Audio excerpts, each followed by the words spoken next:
अच्छी पार्टी के लिए। लोग ठीक कहते हैं, अपना देश अपना होता है और अपने दोस्त अपने। वो तो है। और अपनी गर्लफ्रेंड अपनी। I love you so much. I love you too. वैसे प्रीति, मानना पड़ेगा, आजकल ऐसा रोमांस देखने को मिलता नहीं है, गाइस, मैं कुछ ड्रिंक लेके आती हूँ। Okay. Hey, can I get you a drink? I mean, क्या पियेंगे आप? क्यों? तुम वेटर हो? By the way, I'm Saurabh. और आप? देखो, अगर तुम इस दुनिया के अकेले लड़के होते तब भी मैं तुम पे कोई इंटरेस्ट नहीं दिखाती। तो ये नाम वाम पूछ के टाइम वेस्ट करना बंद करो। Hello hello,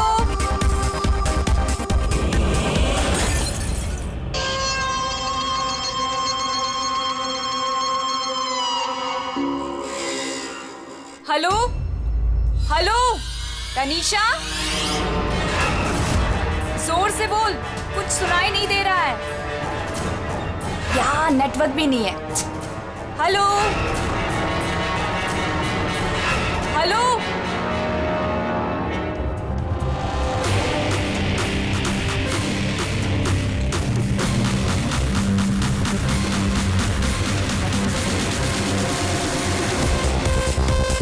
can you hear me?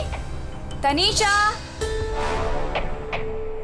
Network कैसे चला गया?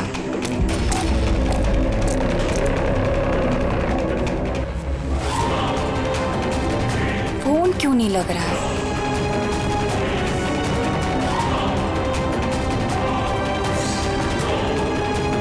हेलो आयशा, आयशा तुम्हें मेरी आवाज आ रही है?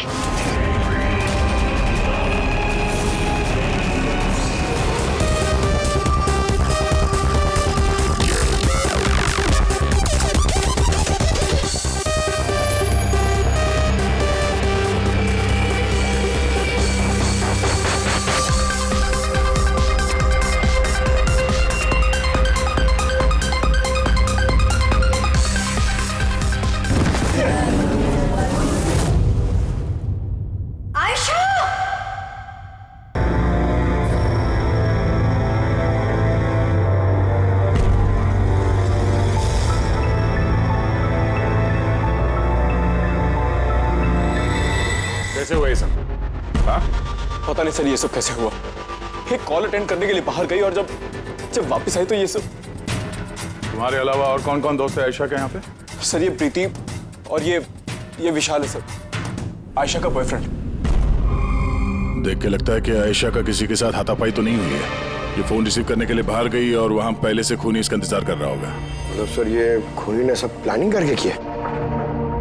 नहीं पंकज, ये प्लान मर्डर तो नहीं लगता, क्योंकि अगर प्लान किया होता तो उसने किसी और हथियार का इस्तेमाल किया होता, ना कि कांच का।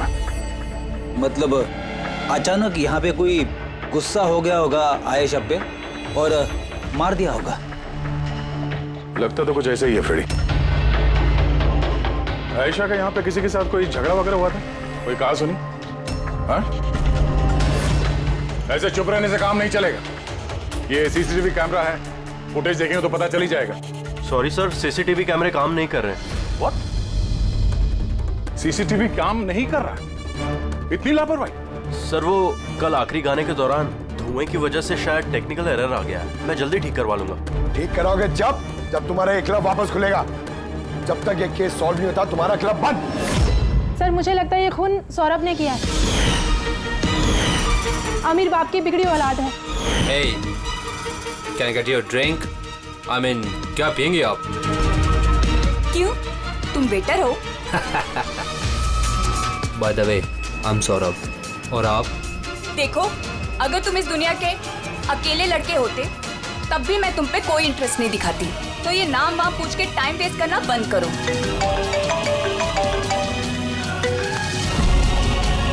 और जब आयशा ने उसे टेढ़ा जवाब दिया तो वो गुस्से में उसके पीछे पीछे बाहर तक गया था। सौरभ कहाँ? सर वो तो नहीं है। तुमसे कहा था ना मैंने, कोई भी इस क्लब से बाहर नहीं जाएगा। सर जाने नहीं दिया, शायद वो जुर्म करने के बाद ही चला गया, आयशा के अंदर आने से पहले। आयशा और सौरभ बाहर किस तरफ गए थे? सर उस तरफ।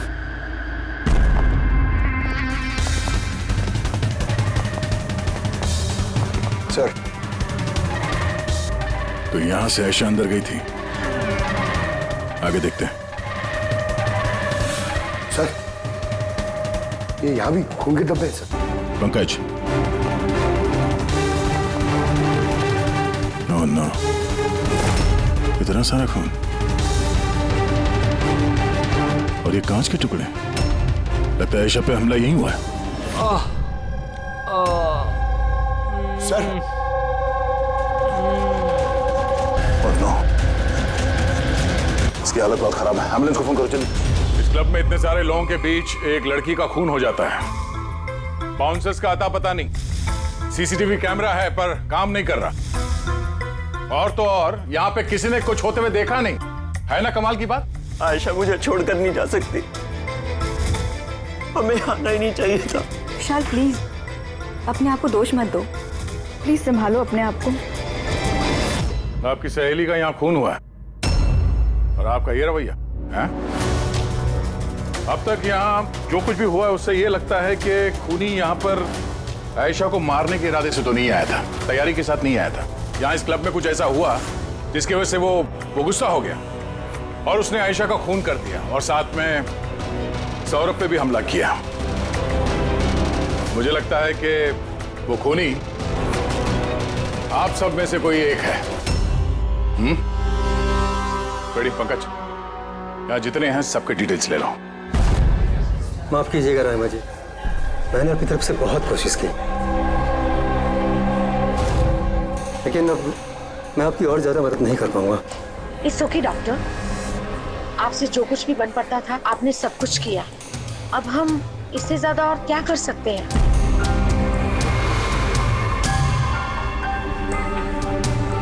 What happened, doctor? आप ठीक है ना? Yeah, I'm fine.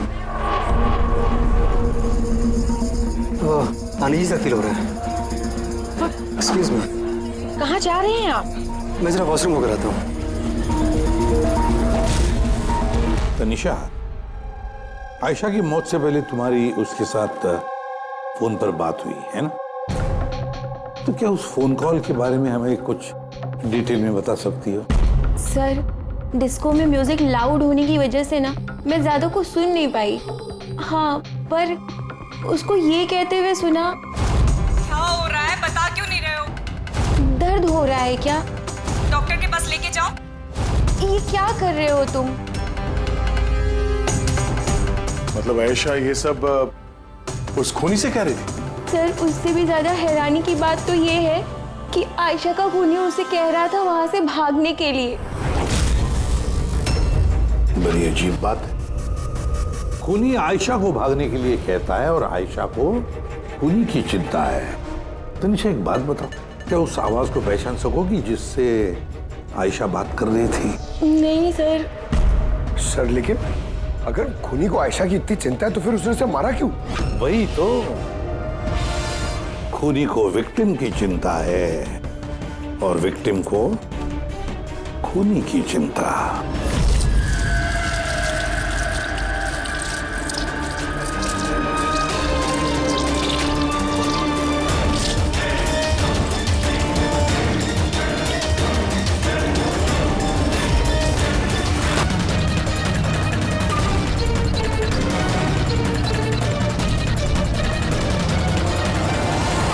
सर, इसके सर पे जो गोली लगी है उसके अलावा इसके पूरे शरीर पे कहीं भी चोट के कोई निशान नहीं है। ऐसा लगता है कि खूनी अचानक यहाँ पे आके इन पे गोली चला दी। ऐसे हुआ होगा। ये देखो, यहाँ भी खून है। एक बात समझ में नहीं आ रही सर, खूनी गन यहाँ छोड़ के क्यों गया? वो तो अपने साथ लेके भी जा सकता था गन को। वही तो बड़ी अजीब बात है कि खूनी ये गन यहाँ क्राइम सीन पर छोड़कर क्यों गया?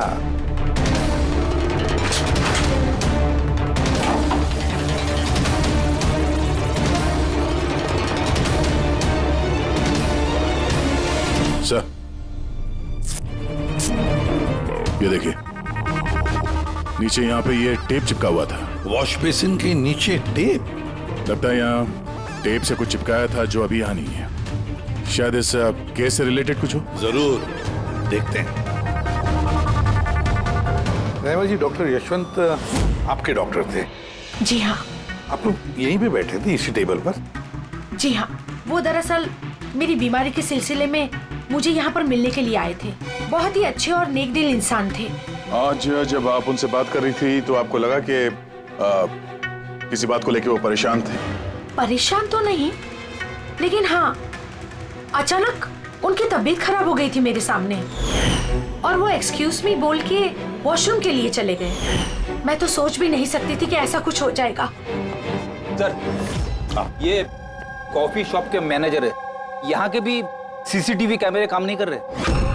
सर 2 घंटे पहले तक तो काम कर रहे थे, पर अचानक कोई टेक्निकल प्रॉब्लम हो गई, इसलिए इंजीनियर को बुलाया हमने।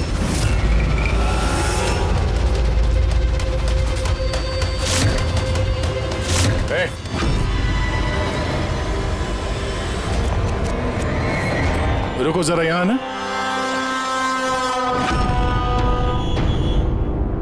हेलो सर, कैसे हो आप? मेरा हाल चाल छोड़ो, अपने सुनाओ। तुम दोनों यहाँ क्या कर रहे हो? वो ऐसे ही टहलने आए थे। कॉफी शॉप में टहलने आए थे? कल रात तुम्हारी सहेली का खून हो गया, तुम्हारा दूसरा दोस्त रो रो के उसका बुरा हाल है, और तुम दोनों यहाँ कॉफी शॉप में टहलने आए। तो यहाँ पर भी एक खून हो गया। ये कैसा संयोग है, हैं? सच में संजोगी है सर, क्योंकि हम तो जानते भी नहीं कि डॉक्टर यशवंत है कौन। हेलो, ले आओ उसे ब्यूरो में। ओके जी, okay, thank you very much. पता है पंकज, बहुत सारे लोग थे डिस्को में जब आयशा का खून हुआ, और एक एक का फोन ट्रैक करना कि मर्डर के वक्त आयशा और यशवंत के पास तो नहीं था कोई। ये मेरी तो आंखें दर्द करने लगी है।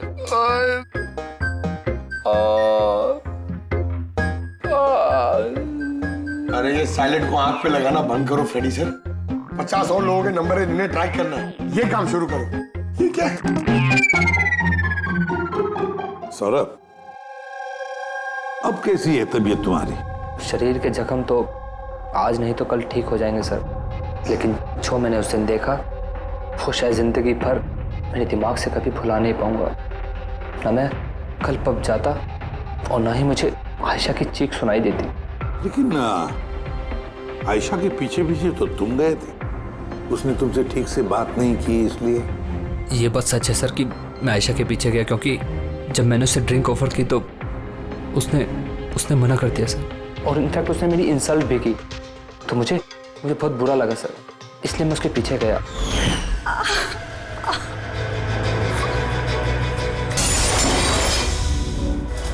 और फिर? मुझे अभी भी याद है कि जब मैंने उसकी कलाई पकड़ी तो बिल्कुल भी नॉर्मल नहीं थी, वो आम इंसानों जैसी कलाई थी ही नहीं। मुझे बिल्कुल अजीब सा एहसास हुआ सर।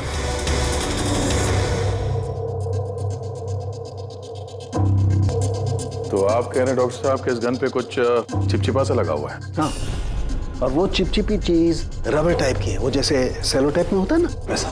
Cello tape gun? ओह, तो खूनी ने पहले से गन वहां वॉश बेसिन के नीचे छुपा के रखी थी, तो ये मर्डर एक प्लान्ड मर्डर था। हाँ, लेकिन ये गन जिससे यशवंत का खून हुआ है और ये कांच जिससे आयशा का खून हुआ है, इन दोनों पे भी कोई भी उंगलियों के निशान नहीं मिले।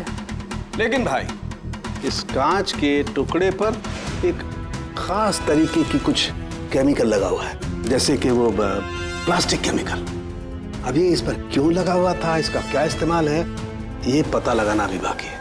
लेकिन यही केमिकल इस गन पर भी लगा हुआ है, दोनों पर। डॉक्टर साहब, आप तो कह रहे थे कि इस गन पे वो सेलो टेप का गम लगा हुआ था। वो तो है ही, उसके अलावा ये भी है। उसके अलावा एक केमिकल भी है। और जुबिन का और प्रीति का दोनों क्राइम सीन पे होना कोई सहयोग नहीं था। बिल्कुल, तुम बिल्कुल ठीक कह रहे हो, और तुम्हारी बात ये एक और चीज प्रूव करती है, इन दो, यानी वो केमिकल जिनसे खुशबू आती है। हाँ, यशवंत और आयशा, इन दोनों की लाशों पर एक जैसी खुशबू। इसका मतलब बात साफ है, या तो दोनों एक जैसा परफ्यूम लगाते थे या फिर दोनों का खूनी एक ही था। जनरली एक औरत लेडीज परफ्यूम लगाती है और एक आदमी जेंट्स परफ्यूम। अब ये दोनों एक ही तरह का परफ्यूम लगाए, चांस थोड़ा कम है। यानी इन दोनों का खूनी तो एक ही है। आयशा की मौत के बारे में दो बातें पता चली है। एक उसकी दोस्त तनीषा ने बताई और दूसरी सौरभ ने बताई। तनीषा ने बताया कि खूनी ने आयशा को वहां उस पब में से भाग जाने के लिए कहा। अब दुनिया में ऐसा कौन सा खूनी है जो जिस इंसान को मारने गया है उसी से कहता है कि तू यहां से भाग जा? तो फिर खून करने आया ही था क्यों? नहीं नहीं नहीं नहीं नहीं नहीं नहीं, गड़बड़ है, कुछ ना कुछ तो गड़बड़ जरूर है। और सर वो दूसरी बात कौन सी? दूसरी बात सौरभ ने बताई। सौरभ ने कहा कि खूनी की कलाई कुछ अजीब सी थी, आम इंसान की तरह नहीं थी कलाई। शायद कलाई में रिस्ट वॉच या ब्रेसलेट हो।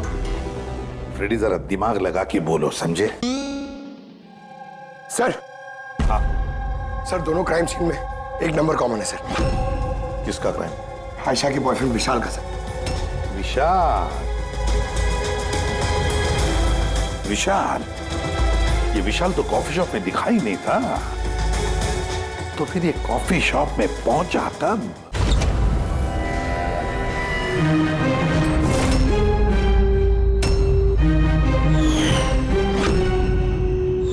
रायमा जी, आप और यहाँ?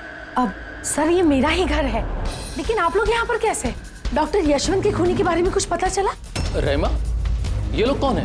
सीआईडी ऑफिसर्स हैं। सर प्लीज आप लोग आइए ना, प्लीज कम। सीआईडी? और सर ये मेरे हस्बैंड हैं और ये मेरा छोटा बेटा संदीप। और बड़ा बेटा विशाल, वो कहाँ है? लेकिन बात क्या है सर? मनन जी, बात यह है कि हमें शक है कि डॉक्टर यशवंत और आयशा के खून में हमें लगता है शायद विशाल का कोई हाथ है। ये आप क्या कह रहे हैं? आरोप साबित नहीं हो पाया, किसी को पकड़ नहीं पाया, तो किसी को भी फंसा देंगे आप? देखिए, सीआईडी का काम है मुजरिम तक पहुंचना, ना कि किसी बेगुनाह को पकड़ के ये केस बंद कर देना। अब जरा प्लीज विशाल को बुलाइए। भैया खून नहीं कर सकते, अब प्लीज उन्हें पकड़ के लेके नहीं जाना। संदीप बेटा, हम तुम्हारे भैया को पकड़ने नहीं आए और ना हम ये कह रहे हैं कि तुम्हारे भैया ने कुछ किया है। हम तो तुम्हारे भैया से कुछ सवाल करने वाले हैं, और क्या। आप लोगों को मुझ पर शक है? एक मिनट विशाल, तुम अंदर जाओ, मैं इन सीआईडी वालों को तुम्हें परेशान नहीं करने दूंगा। देखिए, सीआईडी के काम में दखल देना भी एक जुर्म है, इसलिए प्लीज हमें अपना काम करने दीजिए। विशाल,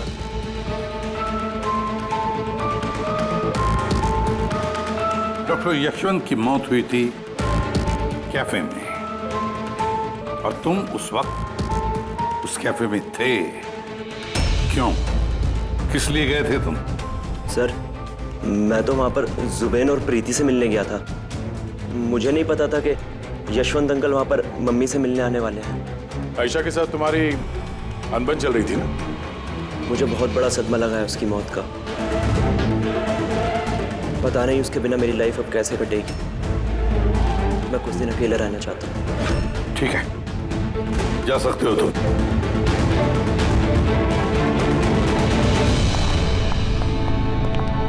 अरे, आप लोग फिर से यहाँ पे भी? कभी कभी अपने घर पे जाते हो कि नहीं? हमेशा विशाल के आसपास ही नजर आते हैं। नहीं सर, ऐसी कोई बात नहीं है। एक्चुअली बहुत उदास है ना आजकल, तो हमने सोचा कि उसके साथ ही रहें। और जिगरी दोस्ती है, हाँ? जुबैन, प्रीति, विशाल, कड़ी नजर रखनी पड़ेगी इन तीनों पर।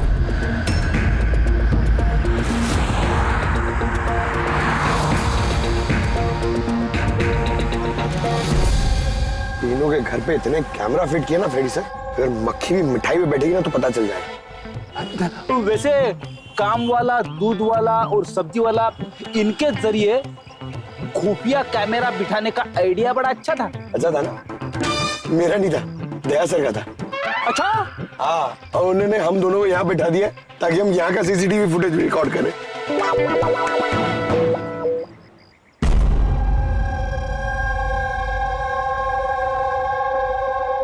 अरे बॉस, बॉस एक बहुत ही बड़ा सुराग हाथ लगा है जो इस केस की जड़ तक पहुंचा सकता है हमें। तू तो कब बताएगा? अरे बता रहा हूं ना। तो फिर बताना जल्दी यार। अरे यार सांस तो लेने दो। तुम्हें याद है वो टूटे हुए ग्लास पर और गन पर मुझे वो प्लास्टिक केमिकल मिला था? हाँ सर, क्या है वो केमिकल? वो है ग्राफीन, जो नकली चमड़ी आर्टिफिशियल स्किन बनाने के काम में आता है। Artificial skin? हाँ। Prosthetic skin? Prosthetic skin?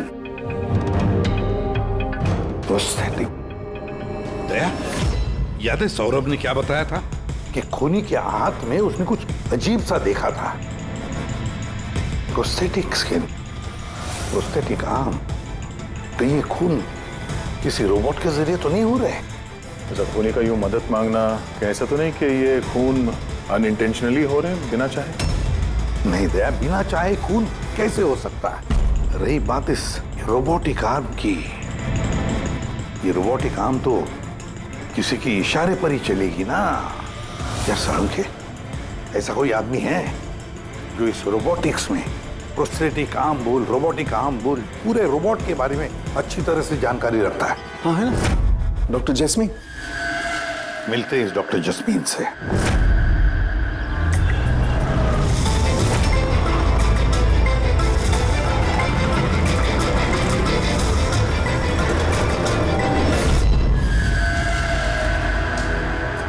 Doctor jasmine, हम ये जानना चाहते हैं कि अगर ये ऐसा वाला प्रोस्थेटिक हाथ लगाया हो, रोबोटिक आर्म, तो क्या वो आर्म, वो हाथ किसी दूसरे के इशारे पर काम कर सकता है? मतलब नकली बाजू लगाया गया है ए को, लेकिन इस बाजू से क्या काम करवाना है इसका कंट्रोल ए के पास नहीं बल्कि बी के पास है।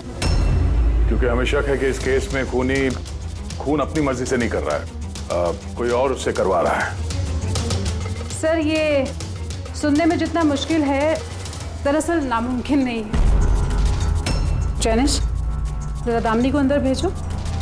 हाँ वही मरीज जिसका कल टेस्ट हुआ था। मरीज?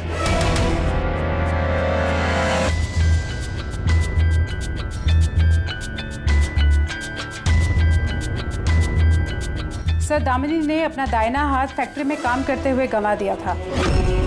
हाँ सर, मशीन में आ गया था मेरा हाथ, इसलिए हमने इसे ये लू काम लगाया है जिसका कंट्रोल इंसानी दिमाग के पास ही है। एक नकली बाजू इंसानी दिमाग के जरिए काम कर रहा है, मगर कैसे? सर साइंस ने बहुत तरक्की कर ली है। ये योला यानी लूक आर्म अपने आप में एक नया और पहला आविष्कार है। मान लीजिए इसमें एक चिप है, या यूँ कहिए इसमें एक सॉफ्टवेयर है जो इंसान के दिमाग की फ्रीक्वेंसी को पकड़कर ठीक वैसे ही काम करता है जैसे एक नॉर्मल ह्यूमन बीइंग का हैंड, उठना, बैठना, चलना, ये सभी कमांड्स को समझता है। ग्रेट, साइंस ने वाकई बहुत तरक्की की है। वाकई रोबोटिक आर्म।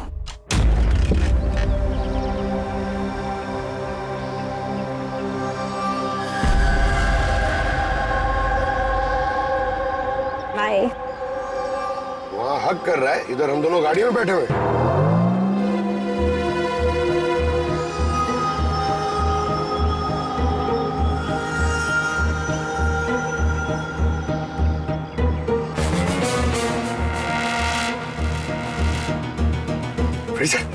ये विशाल तो प्रीति के घर जा रहा है।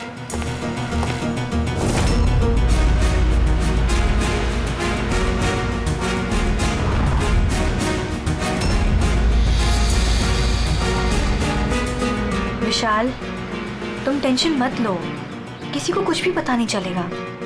हम कोई ना कोई रास्ता निकाल लेंगे, ओके? ये लो, कॉफी पी लो।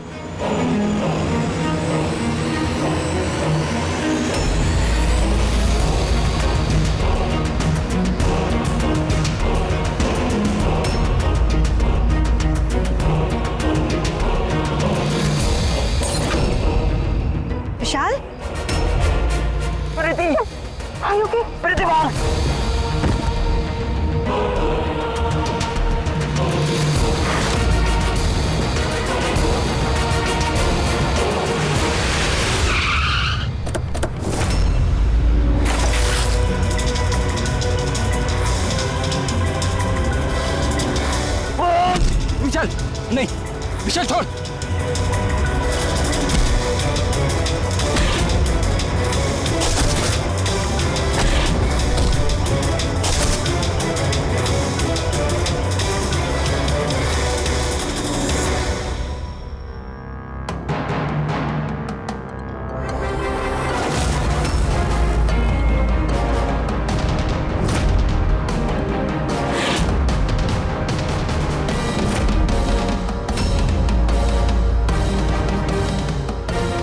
मानता हूँ आयशा और डॉक्टर यशवंत का खून मेरे ही हाथ से हुआ था।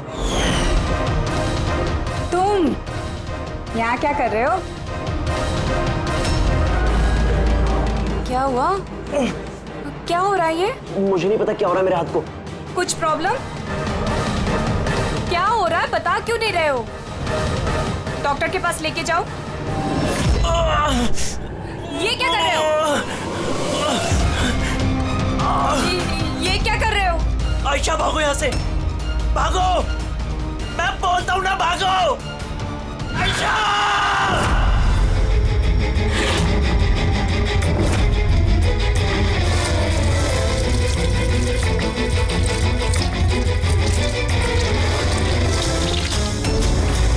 डॉक्टर निकलो यहाँ से।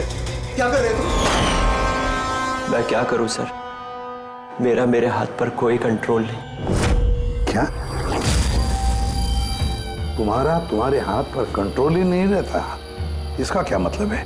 न जाने अचानक कभी कभी क्या हो जाता है। इसीलिए तुमने आयशा को वहां से भाग जाने के लिए कहा? हाँ सर, मैंने आयशा को वहां से भागने के लिए कहा था। आयशा भागो यहाँ से, भागो! और मैंने पूरी कोशिश करी थी कि मैं डॉक्टर यशवंत पर गोली ना चलाऊं। डॉक्टर यहाँ से जाओ। एक बात बताओ, क्यों गए थे तुम कैफे में? मैं वहां पर डॉक्टर यशवंत से अपना हाथ फिक्स कराने गया था और जुबीन प्रीति मेरी मदद कर रहे थे, क्योंकि मैं अपने घर पर नहीं बता सकता था कि आयशा का मेरे हाथों से खून हुआ। मैं चाहता हूं सर, मेरी बात पर यकीन करना बहुत मुश्किल है, लेकिन सच यही है, खून मैंने नहीं बल्कि मेरे हाथ ने किया है। डॉक्टर जस्मीन, ये विशाल जो कह रहा है क्या ये सच है? मेरा मतलब है, क्या ये मुमकिन है कि एक रोबोटिक आर्म अपना ही दिमाग डेवलप करता है और फिर उसी दिमाग को लगा के कुछ भी कर सकता है? चांसेस कम है सर, मगर हाँ, अगर हाथ के अंदर लगे सॉफ्टवेयर को कोई हैक कर ले तो ऐसा हो सकता है। क्या प्रोस्थेटिक हाथ में लगा हुआ सॉफ्टवेयर हैक किया जा सकता है? हाँ दे, हैक हो सकता है, पॉसिबल है। जब हैकर इस नकली हाथ की चिप हैक कर लेता है तो ये नकली हाथ उस आदमी के दिमाग से नहीं चलता जिसके शरीर में ये लगा है, बल्कि ये नकली हाथ चलता है हैकर के दिमाग से। मतलब किसी ने विशाल के इस रोबोटिक आर्म के सॉफ्टवेयर को हैक किया और फिर उससे खून करवाया। सर, इससे अच्छा तो मैं एक बाजू के सहारे ही अपनी जिंदगी काट लूं, जो हाथ दूसरों की जान का दुश्मन बन जाए। ऐसा हाथ मुझे नहीं चाहिए सर। विशाल, एक बात बताओ, जब तुम्हारा ये हाथ तुमसे कहता है कि वो किसी को मारना चाहता है, तब तुम क्या सोचते हो? क्या होता है तुम्हारे दिमाग में? कैसी अवस्था होती है तुम्हारी? सर, 2-3 मिनट लगते हैं। मैं पूरी कोशिश करता हूं अपने हाथ को काबू में करने की, लेकिन 2 मिनट के बाद जीत मेरे हाथ की होती है सर।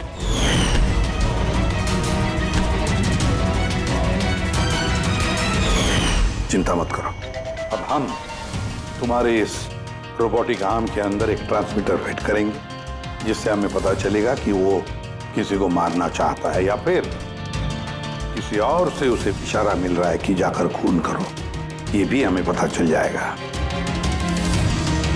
वैसे एक बात बताओ विशाल, ये तुम्हारा असली हाथ गंवाया कैसे? सर, मैं पिछले साल खंडाला जा रहा था और एक रोड एक्सीडेंट।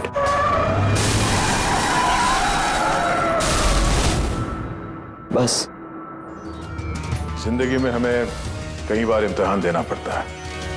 सर, मेरे इम्तिहान तो खत्म होने का नाम ही नहीं ले रहे हैं। जब नकली हाथ के साथ जिंदगी जीने की आदत डाली तो उसी नकली हाथ ने मेरी जिंदगी बर्बाद कर दी। विशाल, तुमसे वादा करता हूं कि ना तुम्हें एक हाथ के साथ जिंदगी गुजारनी पड़ेगी और ना ही वो असली मुजरिम आजाद घूम पाएगा।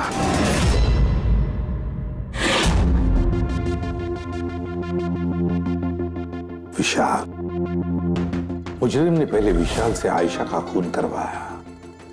आयशा, जिससे विशाल बेहद प्यार करता था, फिर खून करवाया डॉक्टर यशवंत का, जो विशाल की मदद करते थे, और फिर जान लेनी चाहिए प्रीति की, जो विशाल की दोस्त थी। सारे के सारे विशाल के शुभचिंतक, सारे के सारे विशाल के आसपास वाले, सब के सब विशाल के करीबी। तो फिर ये मुजरिम कौन हो सकता है? कौन हो सकता है ये मुजरिम?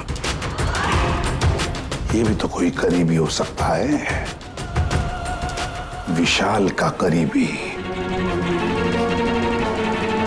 पंकज, विशाल के एक्सीडेंट के सारे डिटेल चाहिए मुझे, सारे के सारे। हेलो सर, मैं जसपाल, कंप्यूटर एक्सपर्ट। जी। कंप्यूटर हैकिंग जानते हो? बड़े से बड़ा कंप्यूटर हो या कोई सर्वर, चुटकियों में हैक कर सकता हूँ। रोबोटिक आर्म का सिस्टम हैक करना है, कर सकोगे? जी सर, बिल्कुल। ये रहे सारी डिटेल्स। हो जाएगा सर, और इसके लिए मैं ट्रेस राउटिंग का यूज करूँगा। Trace routing? जी हाँ सर, इस तकनीक के जरिए विशाल के आसपास के जो भी कंप्यूटर है उन्हें देख सकता हूँ। अक्सर मशीन के आखिरी में जो होस्ट नेम एड्रेस होता है वही हैकर का होता है। अच्छा। और ट्रेस राउटिंग के जरिए हम शहर के किसी भी इलाके में बैठा अगर हैकर होगा तो इजीली पता चल जाएगा। फैंटास्टिक। अब जिस किसी ने भी विशाल के रोबोटिक आर्म का सिस्टम हैक किया, अब हम उसके सिस्टम को हैक करेंगे।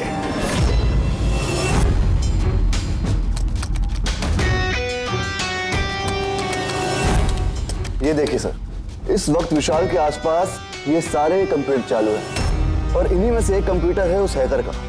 बस एक बार पता चल जाए वो कंप्यूटर कौन सा है, फिर हमारा काम आसान हो जाएगा। जसपाल जल्दी करो, हमारे पास वक्त बहुत कम है। विशाल ने आज मुझे घर पे क्यों बुलाया है? अंकल आंटी भी नहीं है और पता नहीं क्या बात है।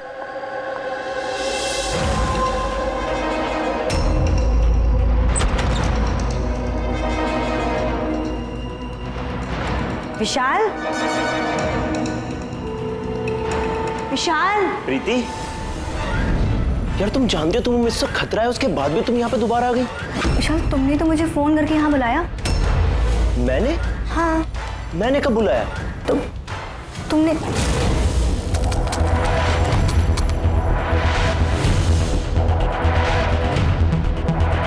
वो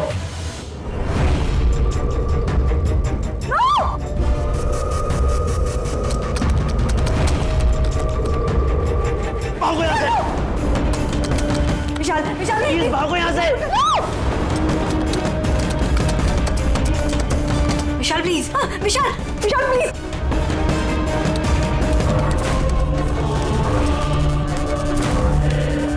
यस सर, उस हैकर की लोकेशन मिल गई है।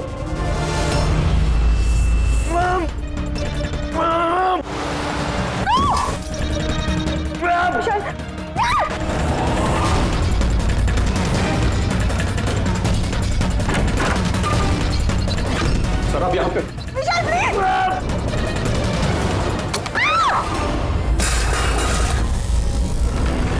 बहुत हो गई हैकिंग।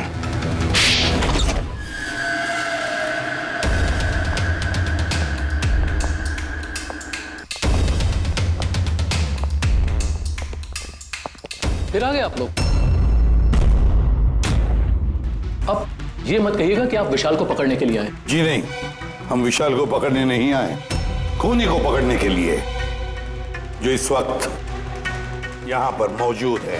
खूनी? और यहाँ पर क्या कह रहे हैं आप? अब अपना झूठा इल्जाम आप किसके ऊपर लगाने आए हैं? मनन जी, पिछले साल एक गाड़ी का एक्सीडेंट हुआ था कंडाला में। 3 लोग थे उस गाड़ी में। 22 साल का लड़का विशाल, 15 साल का बच्चा संदीप और 9 साल की छोटी बच्ची सोनिया। गाड़ी विशाल चला रहा था। कार का एक्सीडेंट बहुत बुरा था। बच्ची सोनिया की जगह पे मौत हो गई और संदीप पैरालाइज हो गया। ये अभी चल नहीं सकता। ये सब आपको कैसे पता चला अंकल? इस एक्सीडेंट में सबसे कम चोट लगी विशाल को।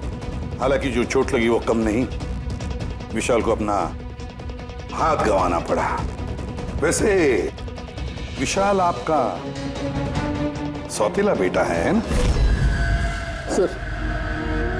सर विशाल मेरे लिए सगे से भी बढ़कर है। सर आई रिक्वेस्ट यू, आप विशाल के लिए सौतेला शब्द यूज मत कीजिए सर। आई एम सॉरी मनन जी। काश सभी माता पिता आप जैसा विचार करते हैं। काश रहमा जी ऐसा विचार करती है ना रहमा जी? वैसे आपके मन में बहुत गुस्सा है ना विशाल के लिए, क्योंकि विशाल की वजह से आपको अपनी सगी बेटी गंवानी पड़ी और आपका सगा बेटा जिंदगी भर चल फिर नहीं सकता। आप क्या कहना चाहते हैं? हम क्या कहना चाहते हैं वो अभी पता चल जाएगा। पंकज,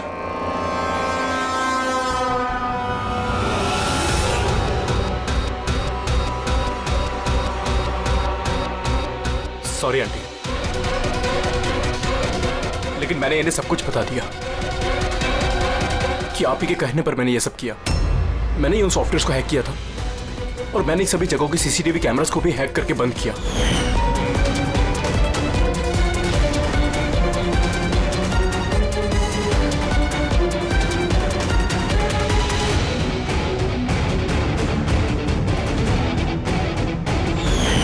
विशाल से बदला लेने के लिए पहले उसकी गर्लफ्रेंड को मारा, उसके बाद उस डॉक्टर को जो विशाल की मदद कर सकता था, उसके बाद प्रीति पर हमला। ये सब करने के लिए मुझे आंटी ने ढेर सारे पैसे दिए थे। सुबीन, तुम इतना गिर जाओगे मैंने कभी नहीं सोचा था। चलिए, सच्चाई अब आप सबके सामने आ ही गई है, तो मैं आप सबको ये भी बता दूं कि मैं तुम्हें मारने के बाद खुद मनन को भी मारने वाली थी, क्योंकि जिस तरह से मेरे अपनों ने चोट खाई है, मैं भी चाहती थी कि विशाल भी उसी दर्द से गुजरे, उसे भी उतनी ही तकलीफ हो। वो एक्सीडेंट था, एक गलती। गलती? तुम्हारी एक गलती की वजह से मेरी पूरी जिंदगी में अंधेरा छा गया।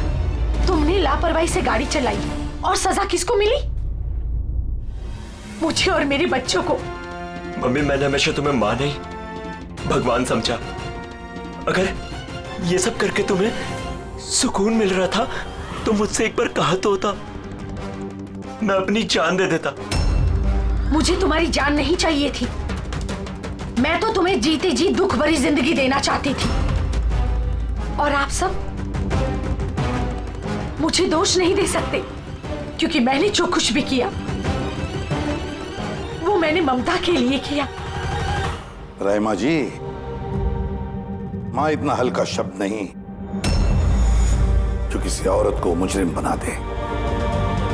अरे मां तो वो होती है जो सिर्फ अपने ही नहीं दूसरों के बच्चों को ममता, प्यार और स्नेह से देखती है।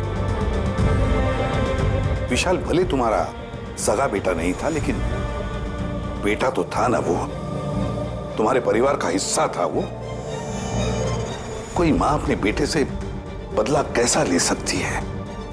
हाँ? वो भी इस तरह का बदला। दो लोगों को जाने गंवाई पड़ी। नहीं रायमा जी, बहुत गलत किया तुमने, बहुत गलत। कानून तुम्हें कभी माफ नहीं करेगा, कभी माफ नहीं करेगा। कड़ी से कड़ी सजा होगी तुम्हें।